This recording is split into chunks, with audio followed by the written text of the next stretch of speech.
when they meet their one true love, their soulmate, the one who's going to know and love them for the rest of their life. That moment came for Dan 7 years ago, when he first met me. I guess I should introduce myself to those who don't know me. My name is Ben, and I'm honoured to have been chosen as best man for this wonderful celebration. Before I begin, can I just say how gorgeous the bridesmaids and Becky is looking today. And Dan, you've struck up pretty roses.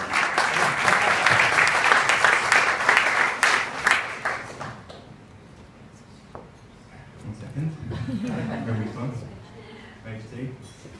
Dan's one request when I asked if there was anything I can't talk about today was not to make the speech all about naked Dan.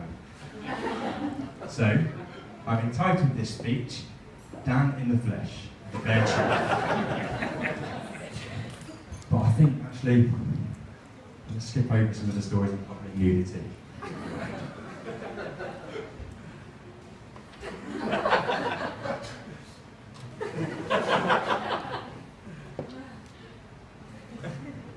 That shaves about 10 minutes of my speech at least, I think. Dan and I hit it off right away when we first met in Cornwall. We had one of those friendships that spurred each other on to do silly and ridiculous things, which often proved quite dangerous. For example, Dan actually bears the scars of our friendship on his chin. I don't know if anyone's ever noticed, but Dan has a patch about 1 centimetre long on the base of his chin, where his beard cannot grow due to scarring. I'll tell you the story of how it happened. This wound was formed during a game of chicken, and for those unfamiliar with the term, it's basically the name given to someone who chickens out of a challenge or backs out of the challenge. So one evening, Claire and I were driving home in the work van, and we pulled into the close, and there was Dan stood about 10 metres away. I stopped the van and looked at Dan, who had a determined look in his eye.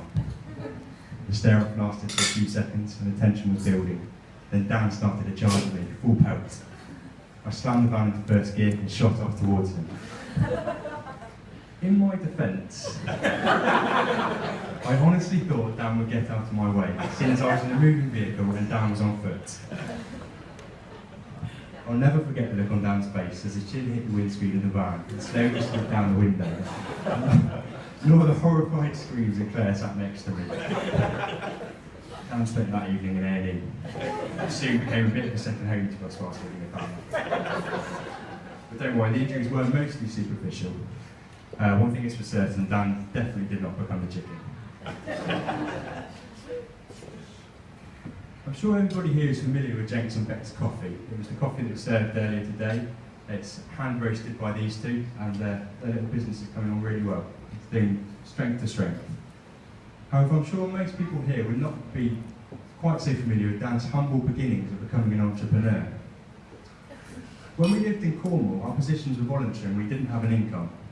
So Dan took me to the garage one day and showed me 3 boxes, and this is his plan of how he's going to make some extra cash. The first box, I've got some here actually, Dan. The first box contained rainbow-coloured belts. And Dan, if you don't mind just being my model for this story, I'll just take that and you don't have to say that. The second box was filled with Wee Willie Winkle bed hats. Put that one on for me, Dan. And the third box contained ties with Millennium 2000 at the end. Now Dan had bought these products in bulk off the internet for a dirt cheap price, and he was planning on selling them on for a profit. This business venture had all the signs of a good cash cow: cheap products and potential to sell on for a good price. The trouble was, the products. They were for a very specific target audience. The bed hats were better suited to a child starring in Peter Pan. The rainbow belts, I'm not sure why anyone didn't buy those. And the Millennium 2000 ties probably didn't sell because it was 2007. If anybody is interested in these, by the way, I think he's got some left. I know he's got all of them left. Don't worry, Dan's business skills have come on leaps and bounds. Jenks and Beck's coffee is doing really well, and it's just going to go strength to strength. That's cool. I wonder if Becky has something to do with that. I remember just before Dan and Becky got together, Dan showed me a photo of Becky, and he told me all about her. He was like an excited little kid. It was really very sweet. He was especially excited about her amazing car, the Chrysler Crossfire. When I first met Becky, I knew she was the one for Dan. She's smart, pretty, caring, totally in love with God, and someone who could teach Dan about stylish cars. Their love for each other is really beautiful. They really complement each other and bring the best qualities out. However, I think in order to understand how special the love is that these two share, we first need to compare it to Dan's previous loves. Dan's first love was met in Falmouth. They both shared a love for the sea. I remember if you asked Dan a question about this love, he would talk for hours about it. I remember him telling me it was the big lips and the streamlined body that first captured his heart. The name of Dan's first love was Fish. He was totally obsessed with fish. His job was a fishmonger in the local supermarket. The trouble with this love, it was a short-lived love. It was not made to last. It was all about the thrill of the catch. Dan's second love was fine foods. He loved fine foods. The expensive taste of this love made his wallet rather light. The trouble with this love, it was expensive, and the pleasure only lasted a moment. It was not made to last either. Dan's third love was coffee. This love had highs and lows. It would often have a huge buzz, followed by a crash. This love was too all over the place. It was like a roller coaster. It was very exhausting. And now Dan's final and forever love, Becky Jenkins. Now this love is made to last. It has all the qualities the other loves missed out.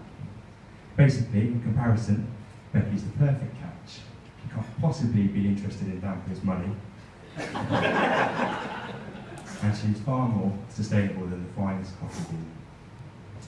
But being serious for a moment, Dan and Becky's love is inspiring. It's one that is true and honest. I'm really excited about your future together and the great things God has in store for you both. It's been a privilege to count you both as friends, and it has been an honour to serve as best man on this occasion. I love you both. Would you please raise a glass for me to taste the new Mr. Jenkins?